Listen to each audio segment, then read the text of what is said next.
All right, everyone. Hello and welcome. We are live, and I'm here with my good friend and teaching and business partner, Clayton Olson, who's a YouTube star, awesome guy, long-time relationship coach, and has one of the most successful relationship channels here on YouTube. I'm sure a lot of you know him. Clayton, hey, buddy, good to be here with you. And I'm really glad that we're doing this today. Yeah, awesome. If you are joining us, feel free to say hi in the comments. Let us know who you are, where you're from. Just let us know that you're here also and that you can hear both of us. And if you're watching this after the event, hey, thank you so much for being here. We appreciate it. And I think we're going to have a fun time today. Today, we're going to do a mixture of some Q&A. So give us your questions. We'll get as many of them answered as we can.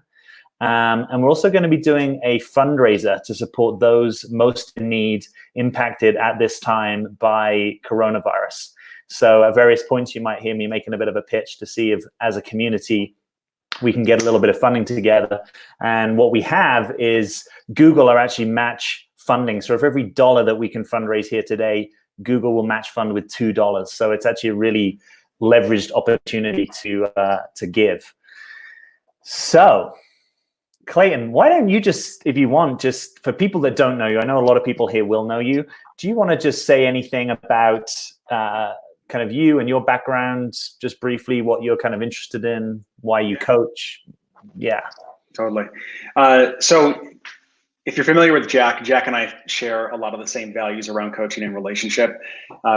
I and Jack, I think both, we see relationship as a path to self-development, as a path of self-transformation, and truly a way to get to know oneself better and do the deeper inner work that's necessary so that we can live fulfilling lives and leave behind a fulfilling life as well.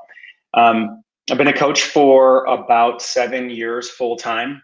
Got originally started in the breakup space, working with folks going through devastating heartache, whether it was a divorce or a relationship ending, and helping people get back on their feet and create vision in the midst of devastating moments. That work is particularly fulfilling. It's been a very humbling path for me along the way. Lots of growth. I think being a coach, Jack, I mean, you could probably attest to this. There's a certain amount of work that we as coaches have to consistently be doing, because there's so much stuff gets thrown right back in our faces that we see where we're inconsistent or where we're out of integrity with things. So I don't think I knew that when I first got into coaching, how much I was going to be confronted with the places where I'm unconscious, or the places where I still need to heal. So that was probably the most surprising thing that's happened over the last 7 years. But a couple of years ago, Jack and I met at a barbecue in Boulder, Colorado. Oh, longer than that, buddy. 6 years ago. No, get out of here. No way. Not that many. 2014. I swear. Wow. Holy cow. Yeah. Really? 2014? 5.5 years ago. 5.5 years ago. Yeah. Oh my God. All right. Well, that's amazing. I'm so happy that it's been more than 2. Yeah, good for me. Yeah. And we ended up having a deep conversation around integral philosophy and Ayn Rand, actually. That's right. Shortly thereafter, we went out to Bali together. He was already out there, invited me out. And by the way, can you see me? I'm noticing there's a little bit of freezing. I want to double check that I'm not coming in and out. You're not freezing to me. Feel free to let us know, everyone. You sound loud and clear, and you look resonant and congruent to me. A lot coming from you, Mr. Butler. Yeah. And we have resident love coach Matt Schaefer's in the house. Helena Hart's here as well, saying hi, and he said it's all smooth as well. So good. Thank you, Matt. Beautiful. Yeah, so we went out to Bali together, and that's where the seeds got planted of us working together. And we've, over the last couple of years, created a program called Relationship Ready, Becoming the One, which is really a way of discovering how to be your most powerful, authentic self. I would say in one of the contexts that it's the most difficult to often do that, relationships. So yeah, we offered that to women, and we've been doing that for a number of years now, and the work continues to get deeper, and the community continues to get bigger and bigger. And I'm just really thankful that we embarked on this journey together, man. Yeah, it's been a really good ride, and it's a really it's an awesome community. So if any of you here today are part of that community, shout out to you. Thanks for supporting our work and being part of it. Thanks for that intro. I'm just going to say a quick hi to some of the people that have said hi here. Hi, Diana. Hi, Claire. I think I got your name right that time. Hi, Rayal. Tony, Tonia, Helena, welcome again. Valerie, Mary Kay. Hi, Jack and Clayton from outside Toronto, Canada. Awesome. Hi from Berlin, Seattle. Hi, Eva. Hi, Bella. Sharon, Natalie. Thank you guys for joining us. Hi, Araceli. Appreciate you being here. We're growing a few numbers as we are here. So Clayton, let me just ask you a question from me. And any of you, by the way, if you've got questions, please keep them coming in and we will get them answered. A lot of people talk in our space about transformation. And I remember when I was a Brit living in the UK and I wasn't sort of in the transformation space, I'd hear that word and sort of wonder, I wonder what that really means when people say that. People want to transform, they want a transformational life. I'm curious, does that mean anything to you? Is that a phrase that you use about yourself or your work, or that has had relevance in your life? Great question, man. Wow. I don't think I've thought about it like that, but I'm realizing as I'm digging into that I think possibly many different things to many different people. I would say that transformation for me has meant a deep process of healing and journeying back to a place of love and out of fearful unconscious patterns that I may have been stuck in that are divorcing me from me. I believe that process is transformation. And I think it's one of the only worthy transformations of our life here as a human, is to untether fear and move into a place of love, courage, and vision. Awesome. How about you? I'd love to throw that back over the fence to you. What's your thoughts on it? Do you agree with bring that? you on my channel for you to throw things back over the fence. Well, you know that there's a distinction that I actually came across mostly through my studies with the Enneagram, right? You know, Clayton, that I'm a bit of an Enneagram geek. We kind of geek out a lot on that together. And actually, as part of a live program that we just did together, I put together an Enneagram masterclass. So I'm really into this. And the Enneagram talked about personality and essence. And it said, your personality, you're not your personality. And I remember the first time reading that just didn't make any sense to me. And over a period of time, it was like, oh, I could start to distinguish, get a bit of perspective on my personality and notice that the habitual ways that I've been showing up, maybe some of them were conditioning, upbringing, culture, education, maybe they were just Jack's self-concepts. And as some of that has relaxed in me, I get the sense that I get a bit more freedom to kind of play kind of who I am in the moment more easily. So that's probably the way that it's made most sense to me, is like, oh, yeah, as I distinguish things and, what in fancy speak we call subject-object relations, as I can make something more object so that I'm no longer just subject to it, I can see it more clearly, then I don't have to be sort of stuck in the pattern. So that's part of it. The other part for me is I feel like my life has been a bit like an unfolding onion. That metaphor isn't mine. I first came across that through reading David Data's stuff. And that's how I feel now feels quite different than who I was, even 5 years ago. And so there's a sort of felt sense. There's what you put attention on, what you prioritize. But I used to be a lot more sort of busy in certain ways, bound up with ideas about who I had to be or who I should be or what burdens I should solve for the world. And a lot of that has kind of relaxed in me. So that if I help people now, it feels like it's less from I need to help you because I should be helping you. It's a bit more like, I want to help you. How can I help? So that feels quite cool. That's amazing. Yeah. Two things that I really like there. If I may. Yeah. One, I hear just this kind of theme of choice coming into play, right? Like not allowing your patterns to run you, but actually having choice about kind of what maybe masks or what personas you put on, rather than just being on autopilot by that. And then the other piece was that I feel is directly related to relationship, which could be a takeaway. I know it's a takeaway for myself here is, what did you just say? What was the last thing you just said about relationship? Oh, that you can be at choice in terms of even helping people. The reason why you're helping people is different. I know that in a relationship on just a microcosmic level, you can have an act of service that's coming from a place of feeling like you need to do it because you're stuck in the persona of being, say, the good boyfriend or the good girlfriend. Yep. Rather than it actually being something really deeply connected to your heart. It's more connected to like, oh, I should do this because this is how I am, and there's a sense of guilt that comes with it. Totally. And it sounds like you've made that maneuver out of this in terms of like your career and your work into something that's more That's heartfelt. right. Yeah, that feels somewhat true. I think guilt was a more dominant emotion in my life previously.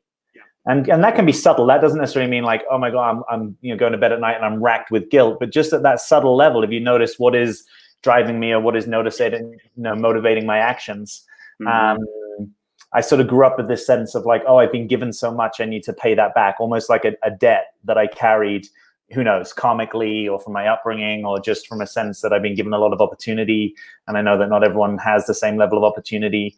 And, bear in mind, I grew up in a really, for the England, I grew up in a pretty modest circumstance, one bathroom between 6 of us, always sharing bunk beds, no dishwasher, no microwave. So it wasn't an opportunity from a sense of like, oh, I come from privilege and wealth. It was more like opportunity through education. And I just think a sense of something that I carry, that at a certain point I realized, oh, other people are carrying this. And, maybe I can put that burden down. For the first time when I came across people that were distinguishing, oh, are you helping from authentic desire, or are you helping because your inner critic is kind of telling you need to do something and the world should be differently according to your vision of it. So it's actually quite exciting for me just to be back here today being like, you know what, this coronavirus is going on. I want to help. I don't know how I can help. So I just spent some time this morning kind of researching it. So let me just play into that quickly. If you're joining us here and you want to be part of this, we are actually doing a fundraiser. I'm posting the link here now. This is a link. It's a joint venture really between the United Nations Foundation, the Swiss Philanthropy Foundation, and Google in order to make donating for the sort of highest leverage causes for supporting those in need at the moment globally. They've kind of raised this platform, and basically Google is saying every $1 that you give, we'll donate $2. So it's a really good kind of leveraged opportunity to make a difference. And if you could give anything, I'd appreciate it. And I'm sure the people out there that need the help will appreciate it. And if you are willing, I just say, let us know that you've donated here. Tell us, you're welcome to just say, hey, I donated, or I donated an amount if you want to, or you can forward to me. I will put my email address here. If you want to just forward to me the receipt that you get from your donation, just because I'd love for us to tally it up as a community and say, hey, we raised $100, $500, whatever it is that we managed to raise today. I would love that. So that's the link again. Go there and you can donate for those most in need at this time. All right. Are you willing to take a question from the audience, Clay? May I just name something that might not seem completely obvious about the energetic of donating right now? Yeah, please. Cool. So what I've been seeing, and I'll speak from just my own experience, my subjective experience being in the midst of this uncertainty right now. There's a lot of constriction that can happen. There's a lot of fear, there's a lot of worry, there's a lot of uncertainty. And I find that my natural reaction to that is to close down, shut down, start to count my, count my dollars, look at my resources, become self-reliant. Yep. And I think that's a natural reaction. I think if anybody's feeling that, it just is a sign that you're a human. And I think one of the ways that we can really begin to use this as a transformational experience, given the theme of transformation, is to begin to find ways we can reverse that flow. So rather than contracting, is there a way that we can expand in it? And I believe that the act of donating, the act of giving back, in many ways communicates to the universe, communicates to your unconscious mind that you are abundant, that you have the power to give something right now, and that it's not just a land grab, but rather you can give and that you're going to be okay. So I think that it could just be a really powerful personal practice that has really deep implications on how you show up right now. So just wanted to throw that out there as a perspective. I love that. I'm sure a lot of people can relate to that. I'm sure you can relate to that if you've been in the supermarket recently and felt like you're kind of fighting for food, or you've been in the supermarket and there isn't stuff there. Just that actually there is a way of being in this that's sort of more like, hey, we're all in this together and we all want to come through it as best we can. The other thing that I'll just throw out on a slight personal note, I was looking at the BBC News this morning, as I often do, and they had a feature on Kibera. You'll know this, Clayton, but before we traveled in Bali, I spent some time in Kenya, in Nairobi, in Kibera, which is the largest urban slum in Kenya. So figures vary because it's hard to actually measure exactly, but there's probably well over 1 million people living in an area that's like 1 or 2 square miles.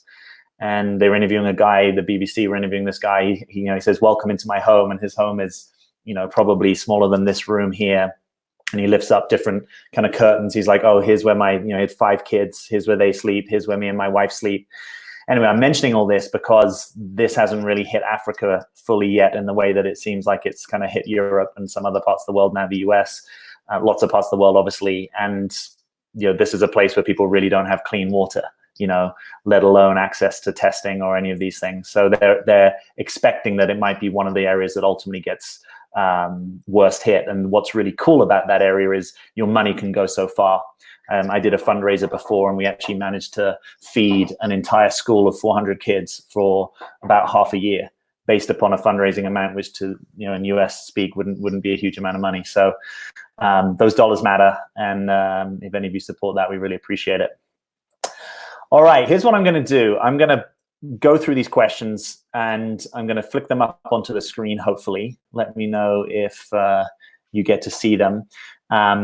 We may not be able to get to all of your questions. I apologize in advance. We'll get to as many as we can.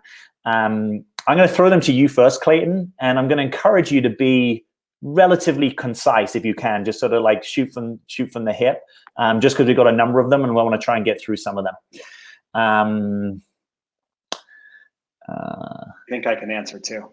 Yeah. Let me see if I can throw this up. Can you see that? So this is from Valerie. Why would a guy you just met online don't want to talk much and answer your questions? He sounds shady.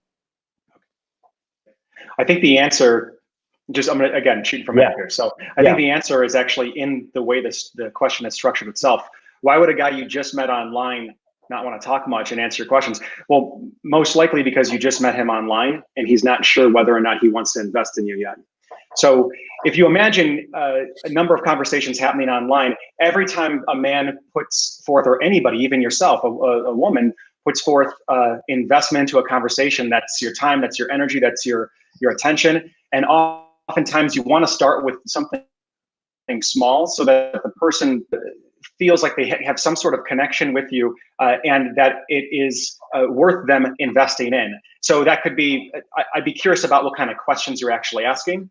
Are the questions really deep and perhaps not really calibrated to the fact that you just met him? Are they coming off in a way that where you're kind of interrogating him to vet whether or not he is shady?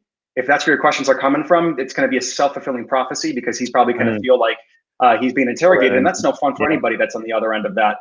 So those are the two things I would look at. One, have you built enough rapport with him to have earned the right to ask the question that you're asking? And two, where specifically are your questions coming from? Awesome, love that. All right, thanks for that question. New question. I'm gonna work you, Clayton. I'm gonna get my money's worth. Here we go. I was dating this guy for 2.5 months. Then he said he wanted a break. I leaned back. He keeps on messaging me, and he still wants to be connected with me. I'm so confused. What do you make of that? Yeah. I was dating this guy for 2.5 months, then he said he wanted a break. I leaned back and he keeps messaging me. Okay, yeah. So chances are that if you're confused, so is he. That would be my bet, is that he's also confused as to what he wants. So if you take that into consideration, that you're not the only one who's confused in this, it's not like he's got some necessarily devious plan off the side. It might allow you to be a little bit less, if there is any defensiveness coming up, you may be able to retire that. And then you can actually get curious too. And it might be worth just actually naming, hey, I noticed that you wanted a break before and now you're back in contact. What's going on in your life? What's up? And just asking him directly. I mean, if he wanted a break, I think there's a conversation that's worthy of happening to check in to see where he's actually at. Does this mean that the break's over? Is he wanting to go hang out with you again? And look, if he's just reaching out to you and he's not moving things forward and he's just staying in touch with you, it might be that he's just wanting a platonic friendship. So getting clear with him on this, what do you have to lose at this point? Right? Yeah. The two of you don't actually have anything really that is, you're already kind of at the base level of building a relationship. So I'd just say be direct, be honest, and come from, again, curiosity and compassion rather than defensiveness if you actually want to get to the truth. Yeah, I love that. Just, I'll add a sort of succinct, tough love Jackism. simplistically speaking, if you're confused, it's probably because he hasn't declared to you that he is your guy and he wants something with you. So oftentimes we can get sort of stuck in this confusion pattern because, yeah, the guy's in and out, but I'm a fan of saying in and out over the longer term probably is out rather than it's actually in. So know that most guys at any stage of their development and path want connection, right? So the fact that I miss you and I still want to stay connected to you doesn't mean the same thing as I want to invest in building a relationship. So that can sometimes make it a little less confusing when you just realize that, yeah, guys generally, if they like connecting with you, they don't want to lose the connection. But does that mean I'm going to show up as your guy in a consistent way? That might be a very different thing. All right. Good question here from Natalie. I've been doing a lot of inner work on self-love. Any tips or special video on this? Do you have anything on that, Clayton? Yeah, I do have a video on it that I can throw out there at some point if you'd like, but I'll just take a couple points from it. So any tips on self-love? I'm gonna just kind of flip this inside out. Yeah. Notice where you are judging other people, Natalie. Mm-hmm. Notice where you are making judgments of the world, criticisms of the world, criticisms of other people, and learn and practice seeing if you can come into a place of rapport and love and acceptance with what is happening outside of you. Because I would say that whatever it is that you are criticizing or judging or blaming is actually just an aspect of yourself that you are projecting onto whomever or whatever it is outside of you. So if you can learn to love those things that you have created narratives about, you're actually indirectly practicing a form of self-love. I love that. I'll just throw one in on there. To me, one of the things that we want to learn about self-love is how to be really present to ourselves. Like if I set a standard, if you were a coach or a therapist and you're being really present to your client, are you able to do that for yourself? Can you spend high quality time with yourself? Can you attune to yourself? Can you notice your authentic desire? Can you notice what your body needs? Can you love yourself in the way you love on other people? You know, if you would pick up someone from the airport, can you do the equivalent of that for you? If you would make someone a nice meal, can you do that sort of thing for you? That was a real switch in my mind when someone said, oh, look at all the ways that you can love other people. Can you do that for yourself? Very simple test, but I couldn't pass it at the time because I was way over there and much less over here. So cool. Thanks for the question. Thanks for your answer. Yeah, just want to say welcome to anyone that's joined us recently. I'm Jack Butler. I'm here live with Clayton Olson, my teaching and business partner and YouTube star. We're talking about life, love, relationships, and we are also raising funds for those most in need affected by the coronavirus. You will see a link. I'm posting it here again. That is the link that you can donate. If you make any donation, however small or large, we super appreciate it. And perhaps you can just let us know here or forward your receipt to me so we can keep track of how much we raised in this fundraiser. And by the way, every dollar you donate is matched by $2 from Google. So it's an opportunity to make your money work hard for you. All right. Got another question here from Sue. Maybe I'll jump in on this one first and then see if you've got anything to add, Clayton. You guys talk a lot about the man leading the relationships. Could you say about how that would look in a day? I'm a fan of both being equals. Yeah, my experience from the people that I've coached and worked with who are women is that they generally appreciate a minimum effective dose of initiative from a guy, which means something like he proposes spending time with you, he makes plans, he has ideas about dates, there's a kind of direction that he might be bringing to dating you. None of that means that you can't also do the same. But if that's not present, you might find that you're not actually receiving from the masculine what you want to receive. You know, so it's not about one person being a leader and the other person always being a follower. I think what you actually find is that if there's a guy who you can relax sometimes into his direction and leadership, that it actually creates more opportunities for you to lead. And it may also create opportunities for you to lead from a more feminine place, perhaps, than only from your masculine, right? So from a place that's maybe a little bit more receptive, that doesn't necessarily have to kind of control the container of things that are going on. And none of this, by the way, is about not being equals. In my view, the relationships are really about complementarity, your strengths, my weaknesses, your strengths. I know from my own experience of my wife that she's an awesome leader. She can lead people, lead teams, lead projects. She can do things in leadership that I would find difficult. And I think she appreciates it that I make a lot of plans for us. And that's one way that I can show initiative in our relationship. So that's my answer to that. You got anything you want to throw in there, Clayton? You want another question? I think that you hit that. Yeah. Well, I was going to say, this is a bit of an almost like a follow-up question. What does it look like for the man moving things forward in a time like this? What does it look like for the man moving things forward in a time like this? Yeah, so I'll dovetail into this as well. I have just thought of something that I want to say.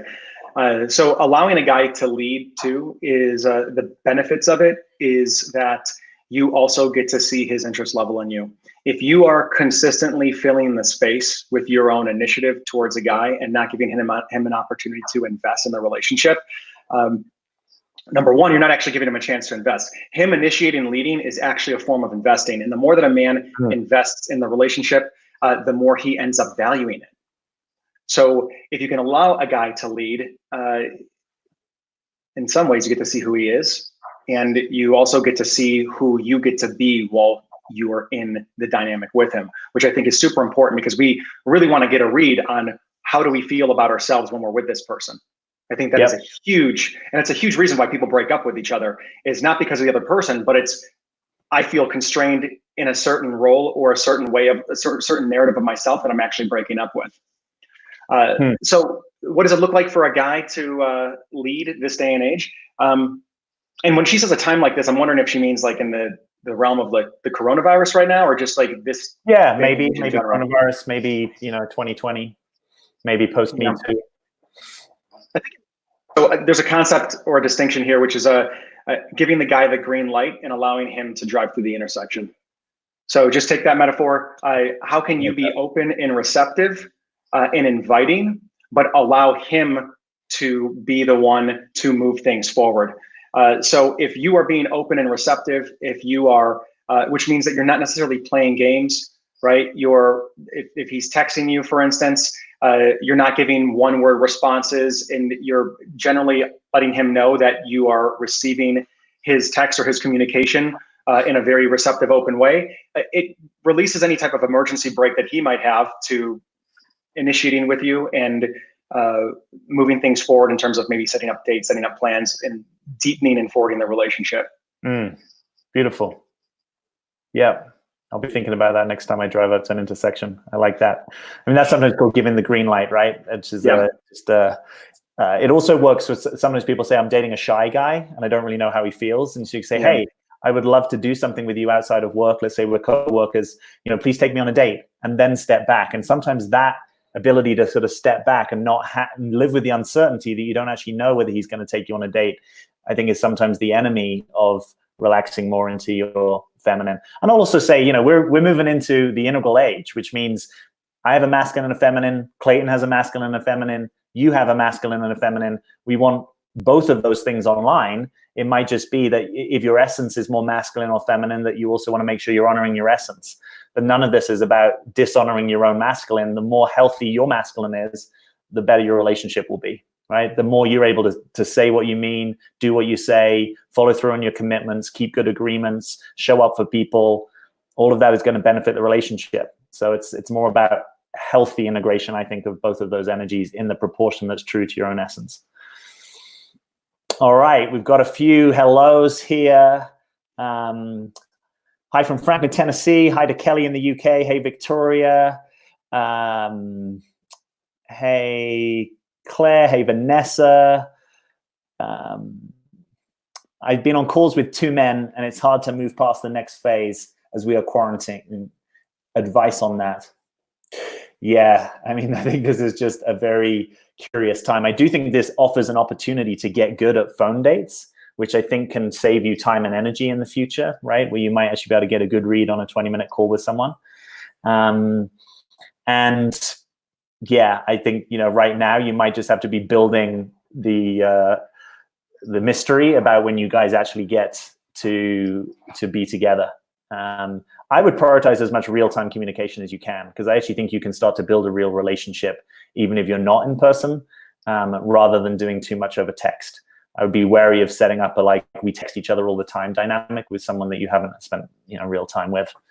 I'm going to pop in another question here from Sharon. She says, hi, could you please both give me some advice? My mum isn't happy about my boyfriend. She thinks he's using me because he doesn't help with our bills finances. I still live at home. What do you make about that, Clayton? You're Mr. Self-Pres. You know about resources. What's the answer to this question? So I'm really curious as to what you think about him. Like, if you got really quiet and calm with yourself and present, is there something that your mom is saying that feels actually true, right? What does it bring up in you? Is there a part of you that gets really angry when you hear that? Is there a part of you that feels like you need to get defensive and like fight for him? And then I'd get really curious as to where that might be coming from, because that might be an indication that something that she's saying actually does have some type of truth to it. And it might mean, if there is some truth to it, that there's a conversation that you would want to have in a clear and loving way with your boyfriend. And at the same time, if your mom has got her opinion about your boyfriend and you are really rock solid that that's not the case, and you understand the situation that he's in currently, maybe he's in the middle of a transition, maybe this is something temporary, then I would say that allow your mom to have her opinion of your boyfriend. And it might be that there's some type of boundary that you need to set with her in terms of the things that she says about him, the things that her complaints about him to you. And look, I mean, people sometimes need to draw boundaries with their parents. And look, you got to live your own life. And sometimes that might mean you got to make your own mistakes in relationships. If I'm saying if this is possibly like a boundary that you need to draw with him. But that would be my response to that. Yeah, I like that. I would be curious if there's a place that you feel that you're making excuses at all for your boyfriend. Most women that I've worked with like a guy to be showing up financially responsible. And that doesn't necessarily mean that he has to make the lion's share of the income. It might be that you're a really great earner, but that he's got some attention on it, and he gets that it matters because it has to do with your foundation, your future, and your security, and that he cares about that. So that would be my curiosity, is what's his level of showing up in that space. All right, different question here. My boyfriend mentions his ex in comparison to me more often than I like. I've told him I don't like it, yet he forgets and says it again. What should I do? I think this is a good question. I think some people can relate to this, whether it's an ex being brought up more than you'd like, or just some sense of kind of comparison to stuff that's happened in the past. Do you have any thoughts on that?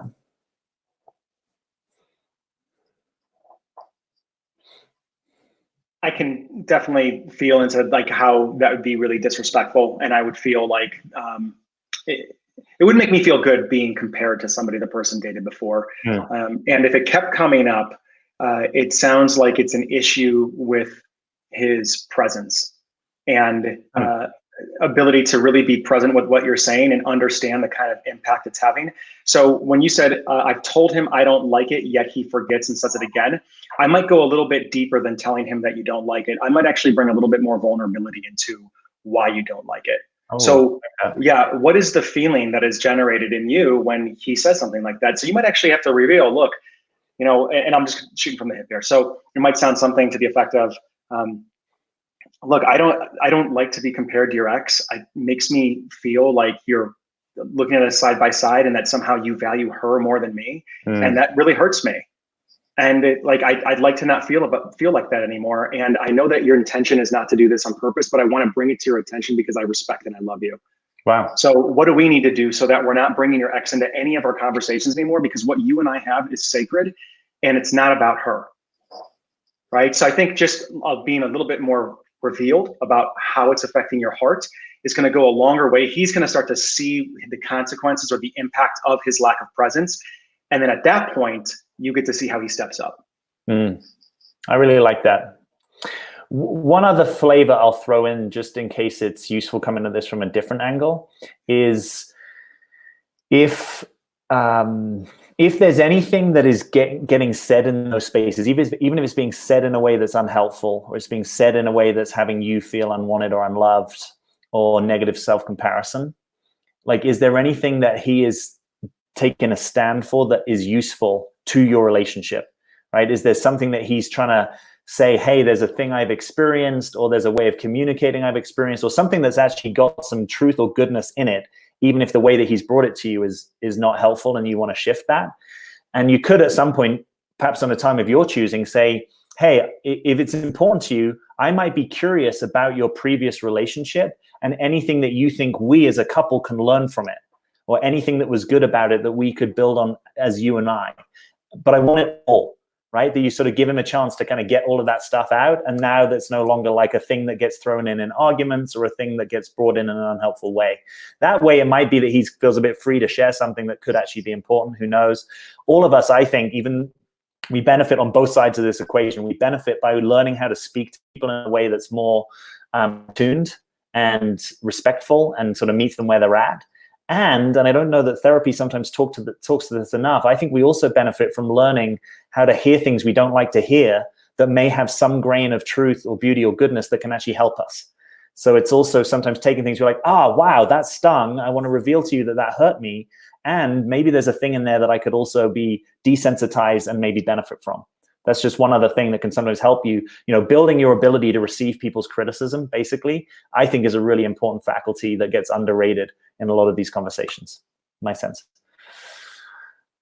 All right. Let's take one more question, and then I might ask you something, Clayton. All right. So this, I think, is a question that started from where we were talking at the beginning of this conversation. We're both talking about transformation. Transformation seems like such a lifelong pursuit. Where did you start? I could maybe just jump in there quickly. Some people know this about me. Maybe you do, maybe you don't. When I left, so I studied psychology and politics at Cambridge University, and I didn't want to do the sort of traditional corporate careers that most of my contemporaries were going into. And I actually went to work for Dale Carnegie, one of the franchises of Dale Carnegie in England. And when I was working for Dale Carnegie, it was only a short amount of time, I started to meet people who were in the world of Tony Robbins. And I'm getting a little bit of sound feedback. I don't know if that's right now. It's almost like crumpling paper, but it's good at the moment. I went to basically work with some of the people in London that were promoting Tony Robbins' seminars. We get, maybe 12, 14,000 people come to the Excel Center in London. And there was something about that community, even though sort of ultimately I feel like the way that I work now is quite different than what's championed squarely in that space. There was just something about the aliveness that those people seem to be very turned on to. Your life is what you make it. What do you want to feed yourself? What do you want to read? What do you want to earn? What kind of work do you want to do? What kind of business do you want to create? Very strong sense of, you get to design your life. So that was a big influence on me. And then I think there was a really big influence when I sort of hit my Saturn return, kind of late 20s, early 30s, everything in my life kind of dissolved. And I started to get much more curious about some of the deeper spiritual teachings that look at transformation in a different way, rather than saying, hey, here's yourself and how can you create it? It's much more like, can you drop the self? Is there such a thing as a fixed self, or is your self much more fluid and dynamic than the way that we habitually talk about it? What does it mean to really be in your essence? And that actually, for a time, I had this, I still have it actually as my email, being Jack Butler. And I was kind of like, my job now is actually being Jack Butler. That's what I'm going to focus on. That's my job. Whether I'm making money, cutting vegetables, making love, watching a movie, they're all aspects of being Jack Butler that I want to experience more of my own authenticity. And that became my project for a while. And I was lucky that I had a little bit of, from selling my business in the UK, I had a little bit of a buffer of time where I could basically spend, for the first time in my life, a chunk of time without having things always on my calendar and kind of plans and commitments and the next thing to do. And that was really powerful for me, even though at times I felt excruciatingly lonely. There was something about the crucible of being with myself for long periods of time. And I was the guy that grew up with 6 people in a small house, sharing a bedroom, sharing a bathroom, never had space to myself. I had to learn, who am I when I'm on my own? And then that's when I really get to see my patterns. So that's been a little bit of a piece of my transformation. What about you, Clayton? I saw that Matt Schaefer said static. Just curious, are you hearing any static right now? Now, for the first few things that you said, it sounded a bit like you were underwater, but now you're good. Cool. Yeah, where did I start? I would say there was a really big pressure release valve that happened when I was 18. I grew up with an alcoholic father and had to, I grew up with this developed sense of being hyper vigilant around my surroundings and tracking people's emotions, which naturally meant that I wasn't actually tracking what was going on within me. And my dad ended up passing away of lung cancer when I was 18. And that was really the moment where once he stepped out of the way, I got to see myself much more clearly. I got to see that I was no longer tracking him. So now I had all of this energy and focus, and what did I want to put it on? So I was finally able to put it on myself for the first time. And at that moment, I just got to say, like, I wasn't happy with who I was at all. I felt like I was just living a lie. I felt like I was out of integrity. I felt like I needed to be whatever people wanted me to be. I was a chameleon. I had no vision for my life. I was living in a place of complete and total reactivity. I had no confidence. I believed in a very fixed model of the world, that it's like the world is out there, it's fixed, and I've got to adapt to it. And I got to a really, really bad place when I was 18, and I was contemplating taking my life, actually. And I remember talking to my mom about this, and very nonchalantly coming in and having a conversation with her and just being like, hey, look, like, I'm just not sure I want to be here anymore. Like, this just isn't working for me. And, you know, I was lucky enough for her to take that, not from a place of panic, but from a place of, I think, just calm acceptance. And she's just like, well, why don't you check this out? And she gave me The Structure of Magic by Richard Bandler, which is a book on neuro-linguistic programming. Yeah. And so I dove deep into NLP at 18. And for the first time in my life, I got opened up to this concept and idea that our words create reality, and that we actually have the power to shift our experience, no matter how painful or how much suffering that we're dealing with. And so that presupposition and belief alone has been, I think, the pursuit and in me living that for the last 18 years of my life now. I'm 36. And so that was really what got me on the path. I got into corporate at that point as well, because I was like, you know, I'm too young to be a life coach. There's no way anyone's going to take me seriously in my early 20s. And then, you know, as I got into my late 20s and was in corporate tech sales, I realized I wanted to have a deeper, more gritty conversation with people, that there was something there was a fire that was in me that was going out if I stayed in my current role.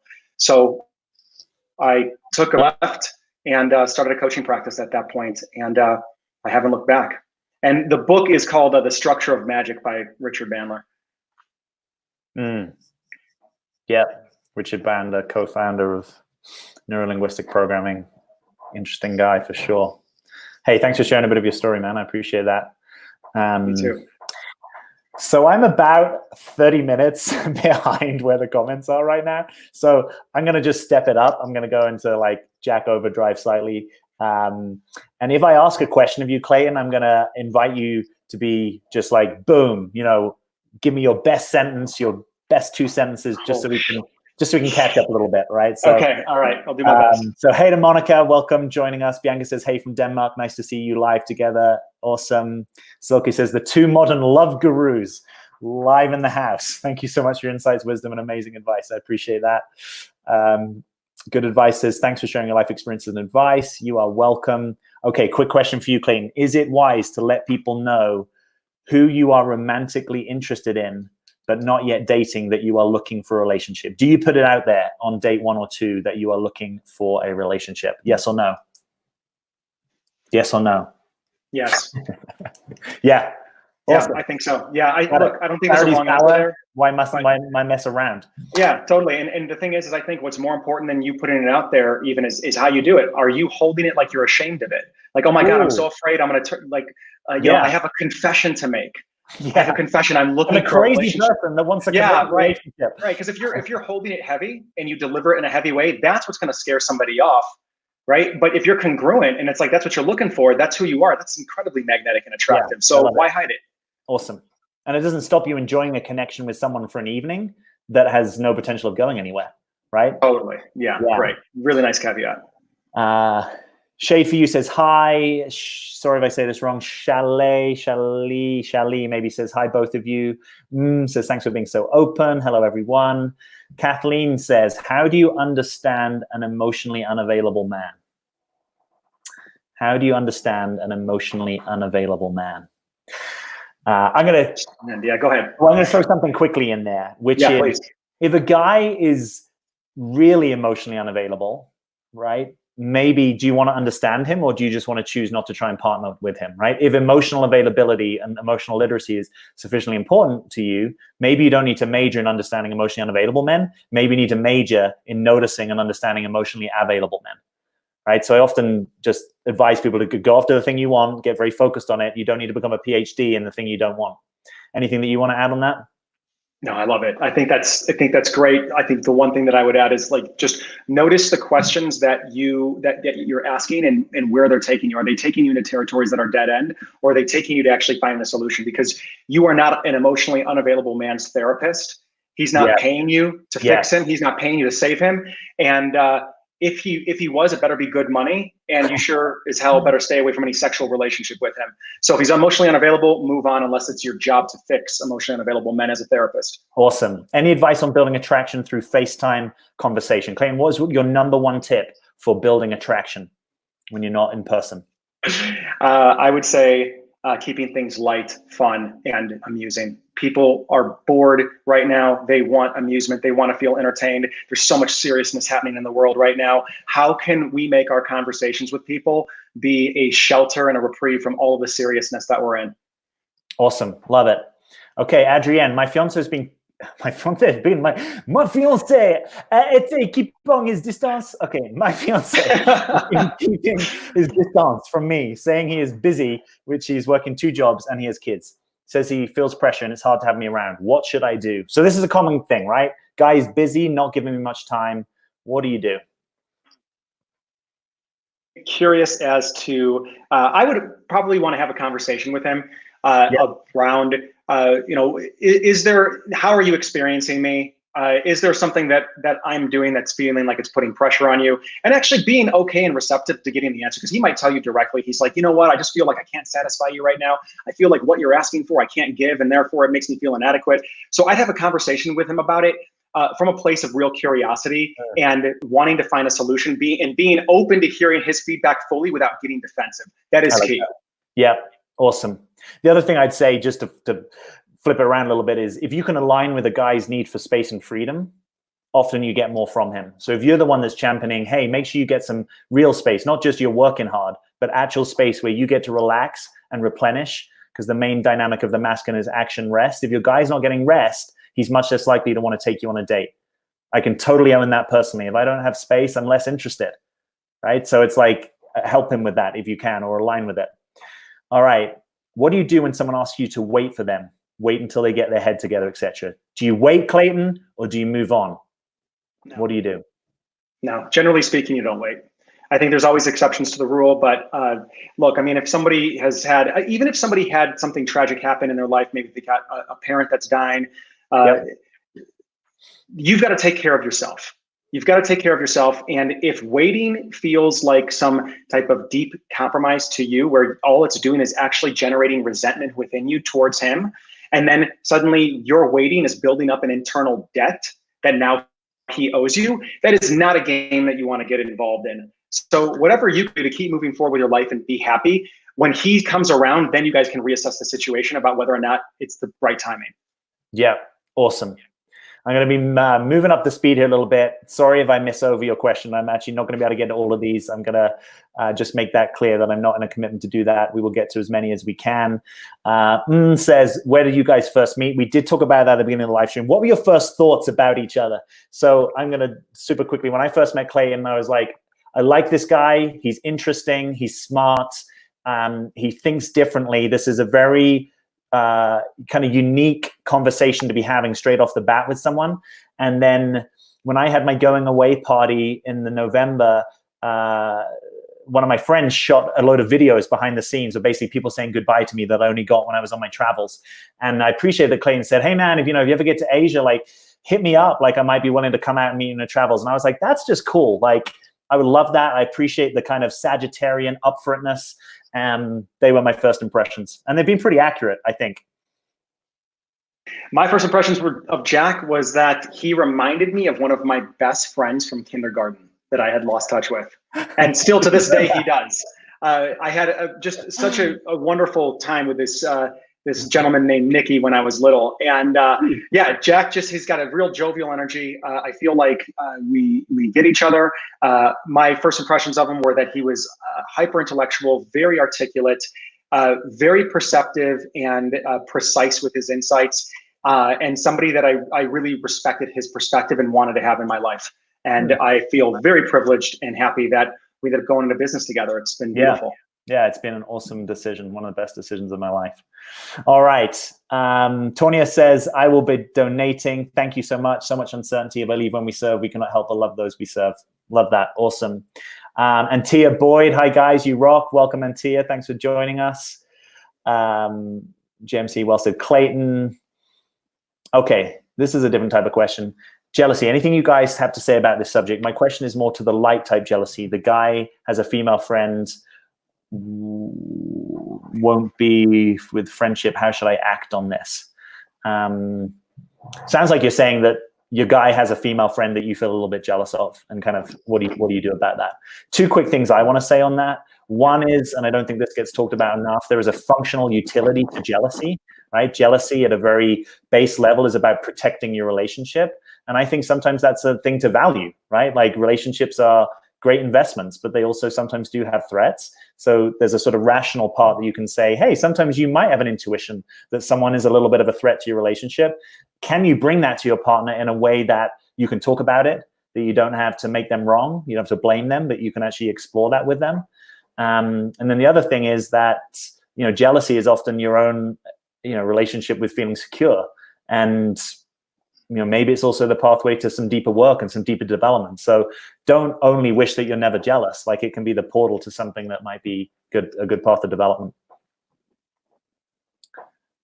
All right. I'll put you on another question, Clayton. Good advice says, thank you for the inspiring speech. Looking for some questions here. There's lots of comments. What's that? What time do we want to finish? What are you at in terms of looking at the questions? Like, how far I'm at are you? 324. Oh, wow. Okay. 24. Yeah. I mean, I so appreciate this, guys. We've had great engagement here. Yeah. Like just things I can kind of throw up on the screen. I appreciate that, Nicole. Great advice. Matt Schaefer's going to give us some big money. Thank you, Matt. Appreciate it. Boom, done. Sir Matt Schaefer. Thank you. Okay. Thank you so much, by the way, guys. Appreciate all this energy engagement. Wait, I need to get to the grocery store for me. Awesome. We're going to round out at the end of the hour here. Is that your imagination? I've probably got until 1:30, so I'm happy to see what we get through. If you're joining us now, hey, welcome. I'm Jack Butler. This is Clayton Olson.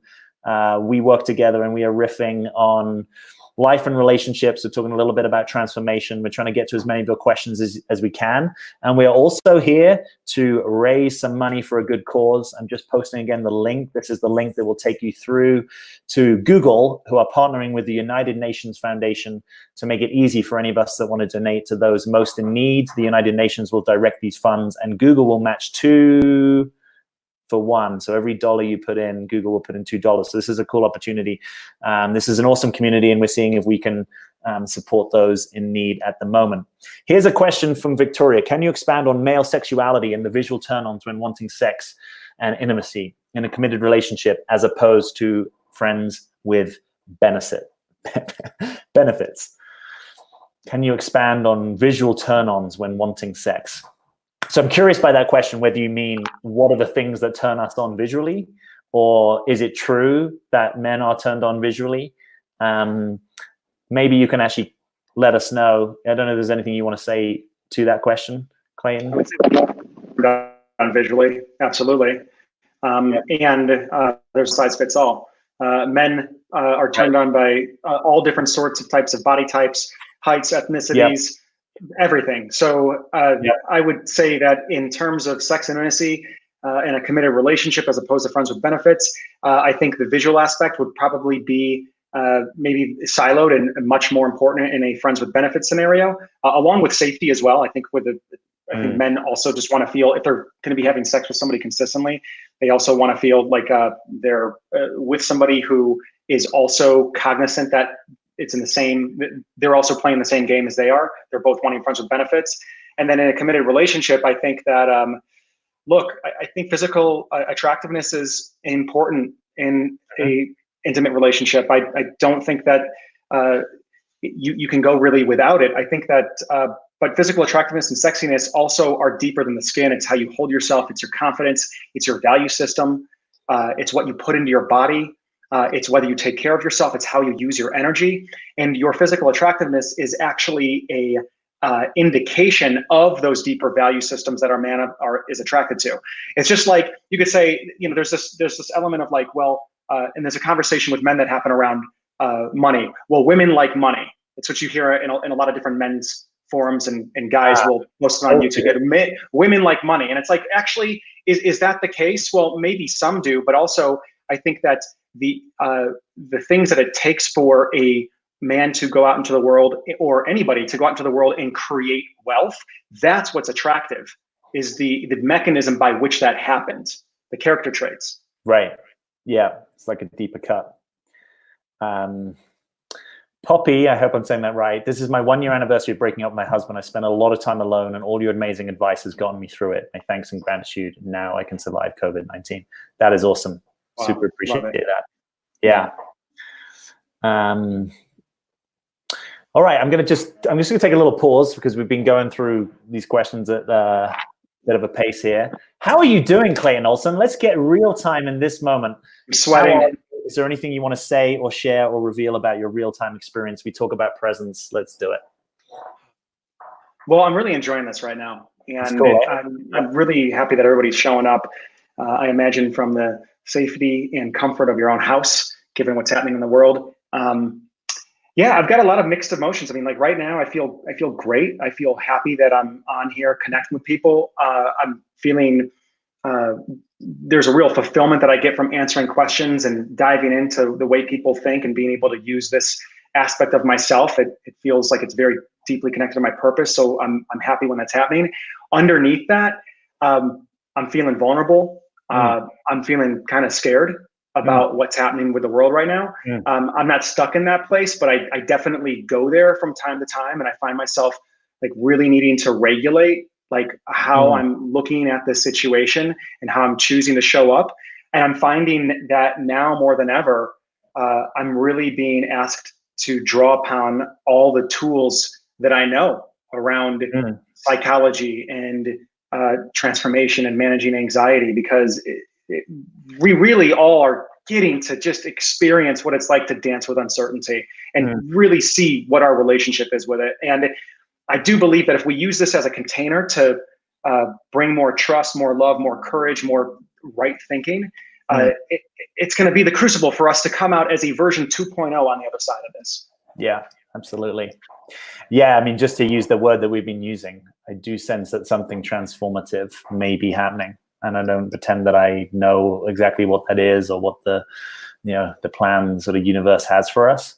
But just this is a moment of pause and reflection. There's curious things happening, like benefits in terms of water cleanliness, pollution, global cooperation. It's like I think we're evolving a little bit as a global society, and that this is maybe one of the ways that that's happening. Is something difficult is on in front of us, and it's maybe inviting us to notice, maybe some of the ways we've been doing things need to change. Maybe some of the systems need to change, and it's a bit of a shock to the system, and there's a lot of collateral damage, and maybe there's also something that's going to evolve us through this. A lot of evolution happens through struggle. A lot of people, to put it back in personal transformation, want their transformation to happen through their meditation. And that is a powerful mechanism. And a lot of transformation, in my experience, happens from what? Pain. People hit a problem. People have someone break up with them. People go bankrupt. People stop talking with a friend. And that's actually what really jolts you into looking at things in a different way. So I'm hopeful that this is also taking us somewhere better in the long run. Yeah, I was on a walk today with my partner, and walking around Denver, actually, and pretty empty, pretty empty. And I got to say, like, I don't think I have enjoyed a walk as much as I have today. And I don't know how long. Like, I just, there's like an impending lockdown, like who knows if this is going to happen. Yeah. And I just found myself really soaking up the experience and being like, I don't know, like I might not be allowed to do this soon. And just really appreciating the presence and the impermanence of what's happening right now in a completely new way. So I'm really starting to see that as a gift amidst all of the fear. There's just a lot of beauty and things to be grateful for. Yeah, definitely. Well, we have just gone past the hour mark, and thank you for those who've been with us from the beginning. I appreciate it. We've had a steady amount of, about 130 of us here. So thank you. That's awesome. Love your time and attention. Love all the questions and comments. And if you're willing and interested, we are doing a fundraiser today. It's the first time that I and we have done this. I'm just posting the link again. That's a link that you can donate any amount, $1, $5, $25, whatever your currency is, it all will work there. And anything you do donate, we appreciate. Let us know in the comments that you have so we can keep tracks of it, or forward the receipt to me at jack@beingjackbutler.com. All right. Where do you want to go with this, buddy? Do you want to take another question? Yeah. All right. Some people might be able to relate to this. Bit of a love triangle situation. My ex's best friend, who is a great catch, has asked me out to lunch. Should I give it a shot, or should I distance myself? Relationship is with your ex. Right. Yeah. I'm curious what the vulnerable edge in this might be, right? Would it be to have a conversation with your ex, right? Depending on what your relationship with them is, and just name that this feels awkward to me, and that I've actually been asked out by so-and-so, and I actually am thinking of doing that, or I'm checking in with you. How would that be for you? You're not necessarily giving them the full right of veto, but you're kind of what we would call being available for impact. And that may depend what relationship you have in place with your ex. Assuming that you and your ex are on somewhat civil or friendly terms, that could be something that you do that gives the heads up. I'll say in a sort of slightly different situation, I have informed an ex previously that I was not with someone that they knew, but was like stepping into some new relationship territory. And I wanted them to hear it from me rather than other people in our mutual friendship group. And it actually didn't go well. And, they didn't really respond to it. But from my side, it was like the intention behind that was good. It was to actually minimize impact and kind of be more transparent. And so I'm generally a fan of, what is more vulnerable, more revealed, more transparent, whilst honoring people's boundaries. You want to say anything about that, or you want another question? Just sounds like practicing real honest communication. Yeah. Here's another question about an ex. Paula says, my ex and I remain friends, but lately he's been distant, but get a few texts every now and then. How do I keep the lines of communication open without seeming like I'm needy? Do you want to be friends with him? Is this about saving the friendship, or is there something more that you're wanting that you're not saying? Right? Because here's the thing, my ex and I remain friends, but lately he's been distant and I get a few texts every now and then. So if you're concerned about the friendship, I might actually just address that directly. Hey, I've noticed I haven't been hearing from you that often. Is everything okay? Yeah. Right. I mean, how would you approach a friend? How would you approach a friend if you notice that there wasn't as much dialogue? And maybe even say what you're wanting. Hey, I'm wanting to be in more contact with you. I really appreciate our connection. Do you want to catch up and have a Zoom call at some point, or a Facebook Live call, given the context that we're in? Yeah. So how do I keep the lines open? How do I keep the lines of communication open without seeming like I'm needy? So I would invite you to take your attention off of what you think other people are going to perceive of you, and actually just come from a place that's true and not needy. Because look, you don't have any control over whether someone sees you as needy or not. That's all on them. People's perception of you is none of your business. It's none of your business. So stay out of it. Stay into just where are you coming from? Are you coming from a needy place? If you are, then what do you need to do internally so you don't come from a needy place? Is the friendship actually real, or is the friendship kind of a Trojan horse because you're wanting it to turn into something more? And that's a completely different conversation that's there then, Paula. That's a good distinction. I like that. Well said. Christina says, hello from the French-Swiss border. Diana says, 2 years of seeing the same guy off and on, it's too much. He doesn't show any commitment nor give any security. Yeah, sounds like maybe he might not be your guy. It might be time for you to move on to something that's got more foundation. Anne says, I know I sabotage relationships by accusing. Why can I see what I'm doing, know why I'm doing it, yet still do it? How do I stop acting in ways I know aren't good when seeing someone new? What I just want to say before we even get into an answer, I appreciate the vulnerability of that. I appreciate the self-awareness of that, right? Like there is a part of awareness that normally over the long run has a curative aspect, that when you really notice and keep noticing, even if you just keep bumping your head, over time you might start to choose something different. My curiosity with this is there a deeper dynamic at play?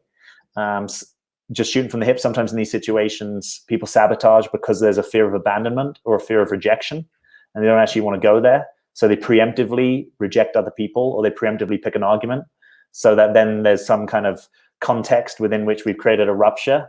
And so now I don't have to feel like you were going to reject or abandon me, because actually there was a reason. We had an argument. So just notice if there's something in you that's coming up that looks like that. It could be an anxious attachment piece. Could be that you want to learn how to be with your experience a little bit more, and maybe slow down and soothe yourself. And it might even be that you could say something at times like, I notice there's a part of me that wants to sabotage this relationship right now and start accusing you of something. And I'm just naming that to you in service of vulnerability and intimacy, and because I actually don't want to go there. Could you help me? Right? And there might be a way that you can enroll your partner to be on your side of saying, hey, let's not do that sabotaging behavior, rather than you just kind of trot on and do the same thing that you've done before. Yeah. All right. I'm going to get you another question, Clayton, just so we keep moving on. Jackie donated £2. I appreciate that. That's awesome. Natalie, is there any chance for an AA to be happy with a DA, or is it rather setting themselves up for pain and never actually heal, as they both trigger each other, so it's better to avoid them? Alcohol Anonymous versus DA, Drug Addiction Anonymous, is that? That's what I'm imagining. A DA I'm less familiar with. I'm sure it's probably not district attorney. Yeah. Natalie, I think it depends on how far both of you are in your journey with your relationship with the addiction, your relationship with yourself. If it's both of you are just starting out and there's still a relationship with self component that needs to be handled, so that any type of like codependent behaviors can be seen more mindfully and sidestepped, then I think that two folks that are dedicated to a path of sobriety can absolutely work. You guys might be very compatible, but if you're in the very beginning stage of that journey, I imagine there being a lot of trigger. So I think that would be the place to really get honest. Awesome. Hi, Clayton and Jack. Thanks for doing this for us. Jack, I asked a few friends based in the US if they could be the right fit for your business, but they said they wouldn't be able to do that job. Okay, thanks. Well, I appreciate you keeping in mind out. Yeah, if you know anyone that's a really good operations person, and actually in our joint business that Clayton and I have, we are looking for some support. So send talented people our way. You can just ask them to direct message me on Instagram, or leave a comment under any YouTube video, and I will pick that up in time. How do I ask a more detailed question? You are welcome to, I'll actually just post it here. If you want to ask me a more detailed question, you are welcome to follow me on Instagram and direct message me. It's one of the best ways to get hold of me, at @RealJackButler on Instagram. If someone has a more detailed question for you, Clayton, is there any place that they would want to direct that? Clayton at ClaytonOlsonCoaching.com. Okay. Awesome. Clayton at ClaytonOlsonCoaching.com. All right, I'm pushing through here. I'm trying to catch up with you guys. You've been phenomenal with your questions and your attention here. I super appreciate it. I know for some of you, that if you're in Europe right now, that this is getting to a slightly tardy hour. So thank you for giving us the last moments of your day, and whatever time zone you're on, we really appreciate you being here. I'm live with Clayton Olson. Clayton is a relationship coach and transformation expert. We have a program together called Relationship Ready, Becoming the One. Clayton has a YouTube channel that's about to hit 150,000 subscribers. It's one of the largest relationship channels on YouTube. And we're also here to do a fundraiser for those in need at this time with the outbreak of the global pandemic of COVID-19. And if you want to be part of that, I am posting the link here. We are using the partnership between Google and the United Nations Foundation as a fundraising platform. 100% of your donation will apply to the cause, and the UN will direct the funds to the most needed place. And if you donate $1, Google will match it with $2. So that's actually triple any money that you put in is what the impact will be. So here's a question. On Bumble, I'm 57 with men 8 to 15 years younger trying to match with me. Are younger men really interested in a relationship or just trying out the cougar thing? You have any views on that, Clayton? Curious to hear what your views are on that, though. I think there's such a wild west right out there of, you know, who knows what. I would be most curious for you to tap into your own feminine wisdom and intuition to notice if you could make that discernment. My imagination is that within a little bit of time of connecting with someone, particularly if we had a real-time connection, that you could make that discernment and notice. And you could include, if you like, you could even include this and just ask directly, like, I'm curious if you're actually interested in a relationship or if you're just trying out the cougar thing. It doesn't seem an illegitimate question to me.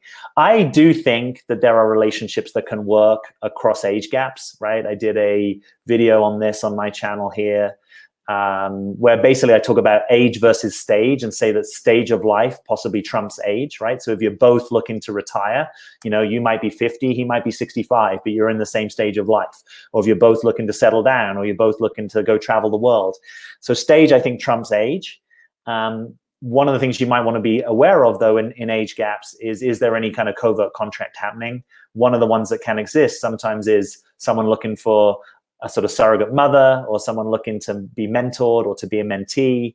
So I think there are more things to be aware of in age dynamics. And I'm a fan of just having kind of authentic conversation and putting it out there.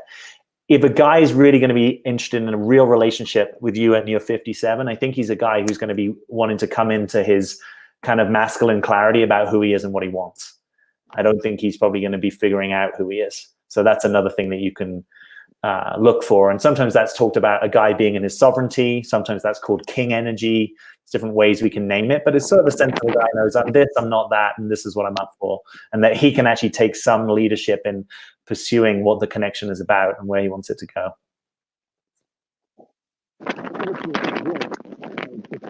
Oh, you're a little bit underwater. I know you're good. Hold on. You're good. It was good. Now it was less good. I'm going to find another question. Is that good? Yeah. Cool. I was going to say that you're 57 and these guys are 8 to 15 years younger. That doesn't seem like that big of a gap to me. Meaning just that these guys, they're over 40 years old. Right now, if you were saying that if you were in your, say, early 40s dating guys in their early 20s, I'd be a little bit more concerned there, because back to Jack's point, the stage of life thing. Yes. Yeah. All right. DP says, I consider myself an ambivert. I can be extremely extroverted, but also need to be alone quite often.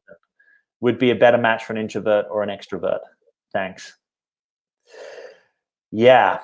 I don't have a strong view on this. Again, from an integral perspective or an integrated perspective, I'm a champion of people developing both their introverted and extroverted sides. If you are natively an extrovert, my sense is that your development of direction is often developing your introverted functions, right? Introverted feeling, introverted thinking.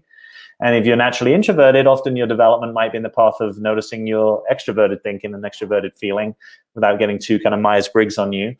So I think it's great if you have access to both. And I think a lot of us are, actually ambiverts in the way that you're talking about. I think simplistically, people often say, oh, I'm this and I'm that. But if you start to relax your personality and kind of open up the script, most extroverts notice that they need a decent amount of time to recharge, right? And a lot of introverts really like being in the company of someone if it's a high quality connection. So that's also another thing. It's like, I think sometimes the more we care for presence and connection, the less we want to kind of go to sort of networking parties and flip through lots of conversations. We actually, most of us, whether we're extrovert or introvert, we prefer a connected conversation with someone that we care about and that kind of deeper sense of dropping in. So that's what I would be championing, and I would let life arrange the rest. All right, I'm going to find another question for you here, Clayton. I don't know, by the way, you don't have access to your kind of old schools, do you? Just in case that gives us a slight. Do you want to just try it? Because we could hear you before, but you sounded a little less kind of close to us. Just flicking through the questions here. Thank you for all these, by the way. I realize I'm not naming every comment here. I'm not going to be able to get to them. Here's a question from Bianca. And just a bit of a heads up here, I'm going to post the link again. We are here fundraising, and this is the link that's coming up in the chat here. If you want to make a donation to the cause to support those most in need at this time, you can just go there. It's processed through Google, and they will give $2 for every $1 that we collect today. All right, Bianca says, how do we deal with rejection in dating and not take it personally? Do you have some strategies? Let's just find out if we can hear you. No, no, can't hear you. But you look great. I mean, you look like you're having a silent disco. Are you being introverted right now, Clayton? I kind of have a sense that I can't quite connect with you in the way that I want. I would like you to reveal more of your experience. I notice you've gone a bit internal there. I notice I feel a bit rejected right now. Oh, hilarious. So maybe if that's not going to be working, then we might want to switch you back. The other ones were fine most of the time, just occasionally feeling like you're underwater. So I'm going to take this question. How do you deal with rejection in dating and not taking it personally? A few things. One is my experience. Most people that fear rejection actually reject people more than they like to admit. So notice if you ever do that. Notice if you actually have criticisms that you run on other people.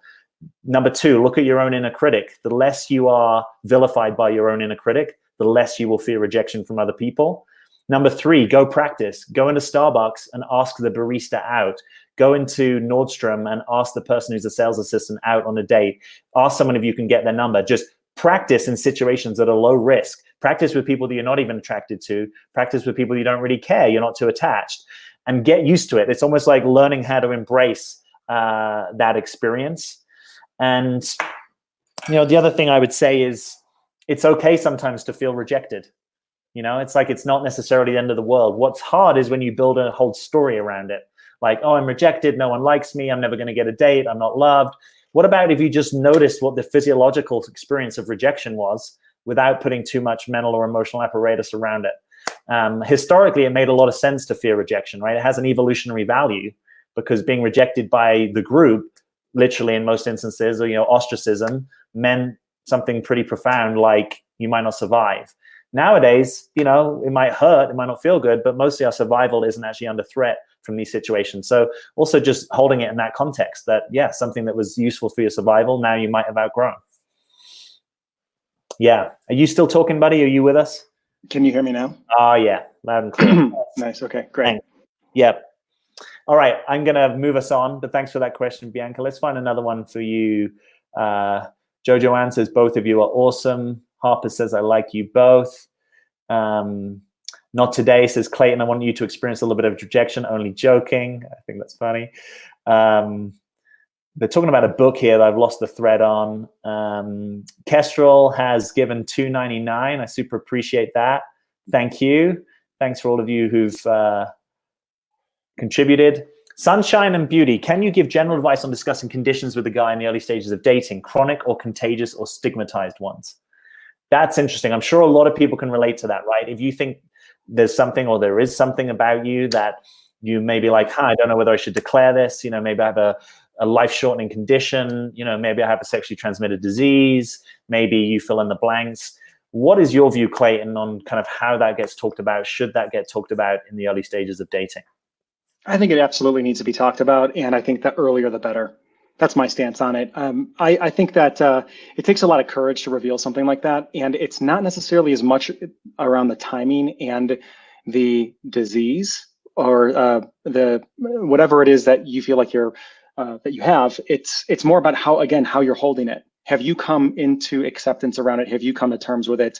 Are you holding it in a really heavy way where it's like a confession, or is it just like, hey, like this is actually who I am. This is part of the the dharma of my life. These are the cards that I've been dealt, and there's just a way where you are confident that you are owning that this is who you are. That's attractive. And the thing is you can also see it as one of your most powerful qualification tools. That the right guy, that stuff's not going to matter. Yes. I like that perspective. All right, I'm flicking through here.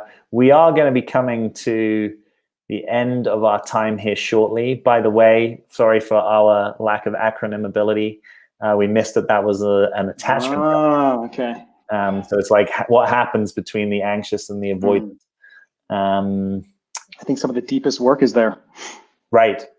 Absolutely. Yeah. So I think it can totally work. I don't think it's a reason to dismiss the relationship, because I would encourage you to see that these are not fixed ways of being. Yes. These are patterns that if there is a willingness to work on this and both of you want to make the relationship work, it's going to be some of the most satisfying, deepest work that you can do with somebody that will bond you together in ways that perhaps two securely attached people would not have the opportunity to go through these struggles together. So yeah, keep an open mind, and it's more around finding a partner who is willing to do the work more so than it is to find a partner who's secure. I really like that. Yeah. And maybe just to give a different kind of flavor of that. So I've noticed that my attachment has looked different in different connections. I'm probably a little more prone on the anxious side, but I have also experienced the other way. And probably you, Clayton, are maybe a bit more prone on the avoidance side. Is that right? Yeah. And so I think that's even been interesting for us, right? As kind of working partners. I know that I felt in the early stages of us knowing each other that I was like, oh, I'm sure we're meant to be working together. And I felt like it maybe took a little longer for you to be like open to that. And then I had this big vision of like, let's build this mega company with this huge vision. And you're like, yeah, maybe let's try a webinar together. And I was like, oh, it's so hard to get. What are you doing? And it's actually, I was trying to ramp up attraction, Jack. That's it. There's strengths in both of those approaches, and my experience of working with you, Clayton, is that almost the more we've worked together, kind of the better it's got, the easier it's gotten in certain ways. And that I've actually noticed some of the powers of places where maybe historically I might have felt like that was a bit dismissive or a bit avoidant, and actually really claiming some of that and being like, wow, there's something so beautiful to learn and so powerful in some of those stances. And so if you can embrace it from that direction, like, hey, maybe this person has access to something that is not so native or easy for me. What would it take for me to see the gift of it and not just the problem of it?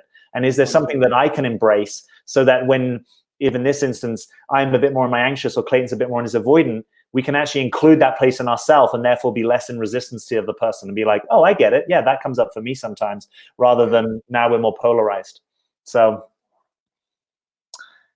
all right, we're going to be wrapping up here shortly. If you do want to donate to this fundraiser, we're coming into the last 5 minutes. Let's do it. Google's going to give $2 for every $1. Let's ramp it up. Let us know in the comments if you've donated or you plan to donate. Feel free to forward me my email, which I'm going to place in here. If you want to send me the receipt from Google so that we can keep tabs. If you don't want to post it here publicly, that's awesome. And we have a question from Claudia. Thanks for your patience. And by the way, I know we haven't gotten to all of your questions, but super appreciate them. Do you think our partner should help us be the best version of ourselves? Is that a reasonable expectation? What do you think of that, Clayton? Yeah.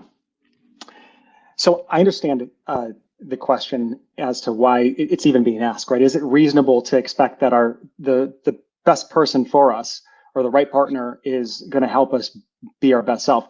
I think there's going to be many times that the best person for you, you might very well feel like the worst person, the worst version of yourself. Yeah, and you might end up completely crashing. And I think that if the trajectory of the relationship is overall that you feel like you are doing the work and becoming a better and better version of yourself, I don't think the best is static. I think the best is kind of a continual spiral that's just going upwards and upwards and upwards. There's going to be moments of crash and disintegration and moments where you question yourself. I mean, I've recently had that with my partner where, you know, there's something that I get on and I'm fighting about and I'm fighting to be right. And I so don't want to accept what she's saying might be actually true about me. And it's like I come into the realization that actually her reflection of me, as much as I don't want to hear it, absolutely is true. And then I crash and I feel inadequate, and then I take some action, and suddenly I'm reborn as somebody else, not different than myself, but reborn with maybe more resources, more flexibility, a more evolved perspective on something that's more relational. So I don't think that we're always going to feel like the best self when we're with the right person. I think that as long as we are feeling like we are improving and growing with them, that would be the mile marker, the tracker that I would look for. Yeah, I really love that. I love everything that you're including with that. And I think one of the issues that we have in relationship is sometimes we have this expectation that it should also feel good all the time. And that so much growth, again, comes from pain, right? You're picking someone to help trigger you. I'm going to trigger you. Will you trigger me? That's got to be part of the equation for most of us, unless we've fully healed our triggers. And, you know, feel free to write in the comments if you feel like you've fully healed your triggers. I haven't really met anyone like that yet. So, yeah, sometimes we have to drop our notion of what we think a relationship is and actually get present to what is happening and what is real. I want to say thank you to some people. Claudia says, I just donated. Kestrel has donated. Appreciate it. Tawny has donated. Thank you so much, guys. Thanks for jumping on this. One Sunny One has just donated as well. So thank you all for your donations. All right, Clayton, we're kind of wrapping up here. Is there anything that you haven't gotten to say or share today that you want to leave us with, titivate us with, or just humor us with? You know, I'll just throw this out there. I mean, just because we're all in the midst, you know, as we end this this live stream and we come back to the world that we're currently living in, I think a question that as a gentleman left me with the other day, a friend left me with, regarding the current territory that we're in with this coronavirus. I would just throw this out there. You know, what is it that this pandemic, what is it that this virus and the situation now has to teach us? Not only just as a human, as humans collectively, but also as an individual. What is it that we can learn about ourselves during this time? And what would it be like if over the next couple of weeks, next couple of months, this could be a personal renaissance for us to really go inward and to, as things begin to dismantle and fall apart, routines, ways of being, things that maybe have given us comfort in the past, if we were to look past that and look through that into the vision of what wants to happen, to use some of Jack's language that I've learned, the what wants to happen, what is out there as a vision for us? What is it that we want to create during this time? Because this is such a potent time to make that happen. And it's going to happen through getting curious, taking care of ourselves, and tapping into our creativity. So those are my last words. I love that. Yeah, what a hopeful note to include. And I just want to say personally, I do get a sense of that renaissance possibility that you're pointing to. So I don't feel like I need to understand the big why and wherefore of what's here, rather than just track and notice other things that evolve out of this. And, you know, sometimes from our darkest days come our brightest days, you know, but there is no birth without death. There is no renewal without times of despair, you know, so hang in there. And, you know, if you can find a place of trust in this context, there's probably so many situations that you can navigate with a lot of ease and grace. One last time, I'm going to invite you, if you want to be part of this fundraiser, here's the link. It will take you through to Google's page where they will match $2 for every $1. Thank you so much to any of you that have already done it. If any of you are sitting on the fence, come on, let's do this. This is the time. I really appreciate this community has come together. One thing I'll throw out there is the auction that we were talking about. Oh, I'm open to that. Yeah. All right. Do you want to introduce it? I appreciate it. Thank you for doing that, buddy. I apologize. For that. So Clayton has very kindly offered to donate a coaching session. And I think we're going to have this go to the highest bidder. And we haven't really done a live auction. And so I'm not sure exactly how this will work. But I think what it will be, I'm going to invite Clayton in a moment just to kind of share the value of what he's got to offer. And then I'm going to invite anyone that wants to participate. You can actually just put a bid into the chat here, and we'll probably just let it run for a couple of minutes and see where we get to with the highest bidder, and see if that's a price point that will be a donation to this same link. So this isn't going to go to Clayton. This is going to be a donation to the cause. So this is a little bit experimental, but thank you, Clayton, for being willing to participate. What can people expect if they spend some time one-on-one with you? Yeah, so my background is as a neurolinguistic programmer, which means that people typically come to me because they are experiencing some type of reoccurring pattern in their life that they're having a hard time breaking. It could be anxious attachment, it could be a lack of confidence, it could be dating the same type of guy over and over again, it could be perpetually being single. Those are some of the things that I see a lot in this market. So my role as a coach and as a practitioner is to dive deep into your belief systems and the identity level narratives that you may be running in the background that are limiting your expression and that are stopping you from showing up congruent, showing up authentic, and showing up fully in your power, to help you release some of those things gracefully so that you can start to really step into a new version of you, a more exalted, empowered version of yourself.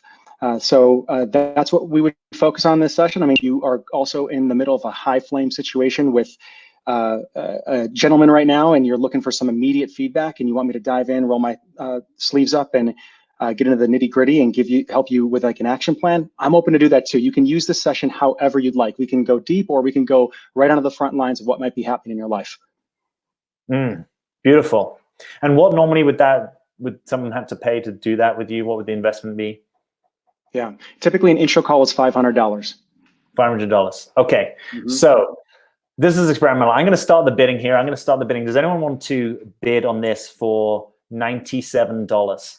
And just to reiterate, so we're all clear, this bidding will go to the cause here. So this is not going to Clayton. This is going to support the coronavirus.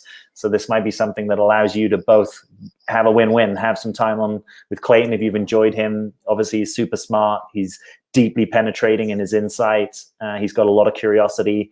I've had sessions with Clayton in the past and been kind of mind expanded. Very interesting territory that we got into. So I can recommend him wholeheartedly to you. Is there anyone that wants to start the bidding? And you would just do this by saying yes, or by putting a figure here in the chat box.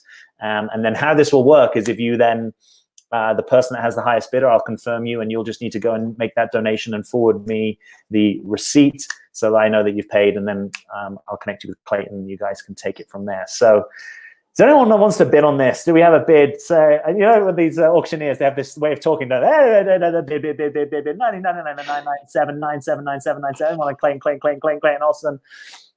Anyone want to start us as a bid?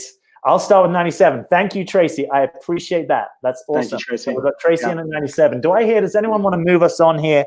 Do I hear anyone at 125? 125.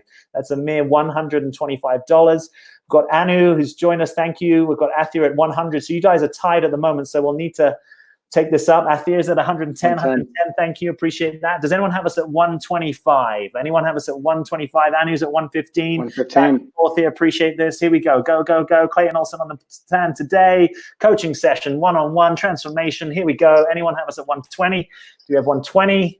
Anyone want to take this at 120? This is only 1/4 of the price that most people pay normally to have a one-on-one session. I've got Athir at 125. We hit 125. Thank you very much. Mariana, you outbid there, but thank you for your bid of 120. Anu's now moved it on. We're at 130. Here we go.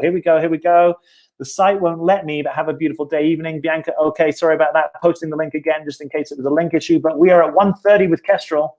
Thank you, Kestrel. We're moving on. This is a lot of fun. Thanks very much. I appreciate this. Thank you very much. Anyone want to move us on? Do I hear 145? Anyone wants to move it? The Thea's at 135. Thank you. That's good. 135 is the top bid with the Thea. Anyone moving us on now? We want 140 or 145.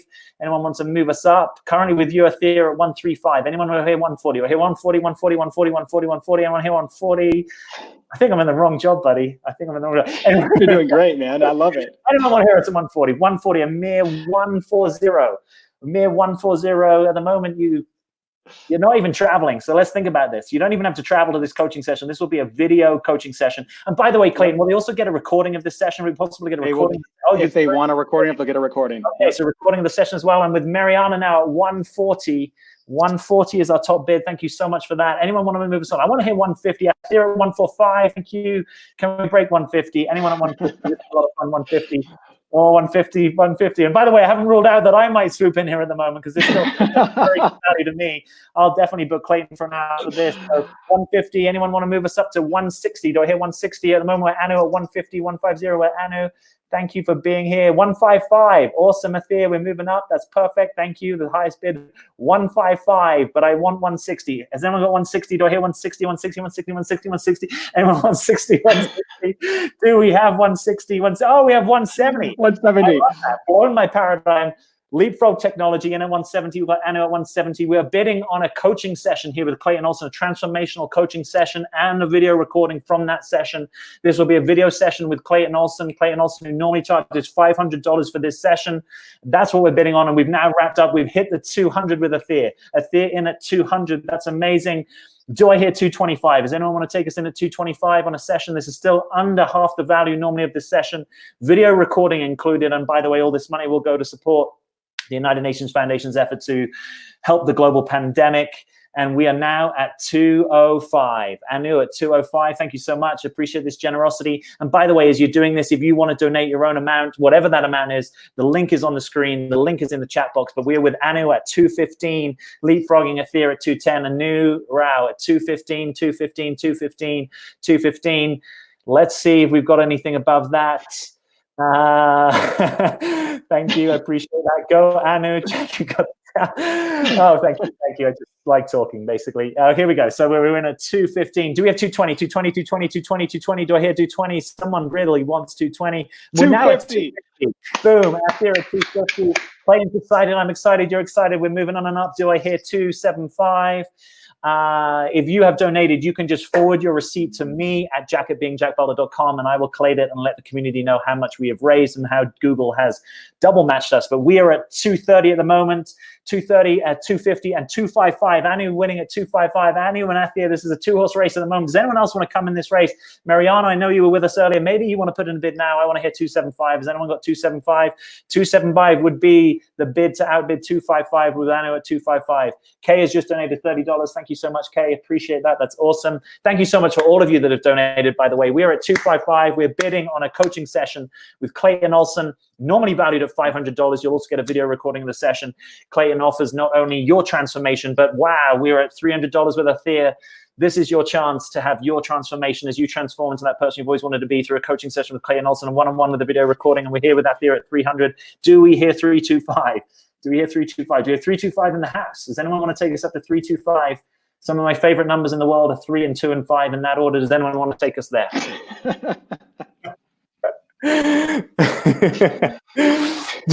Jack really walks it on I thought about this is actually me in my essence. I normally just speak this fast. I just turn it down, normally just turn the volume down, turn the speed down just so I can talk to you on YouTube. But actually, this is the speed I talk to my friends. It's really obnoxious, but people find I talk really fast. Okay, here we go. So we're at 305. Top bid is Anu at 305. Have to fold. Kestra, all the best. Thank you. Thank you so much for your donation. Thank to all of you that have made a donation. I super appreciate it. We super appreciate it. And we are currently at 305 with Anu. And I appreciate all of you staying here for this. Does anyone want to take us up on a top bid? I want 325. Do we have 325? I'm going to transform to a poor person. That's hilarious. I love that. All in the name of a good cause. All in the name of a good cause. You heard it here from Clayton here earlier. Those that give at this time will experience their own abundance. Their own abundance. Their own abundance. So Anu, we are here at 305. That is the top bid. Do I have any advances on 305? Do I have any advances on 305? I want 320. I'll take 310. Is there anyone wants to move us up? Anu in the lead at the moment. I'm going once at 305. This is 305 for the session with Clayton Olson. 305. Going once, going twice. Sold. Sold to Anu at 305. That's $305 for the coaching session with Clayton.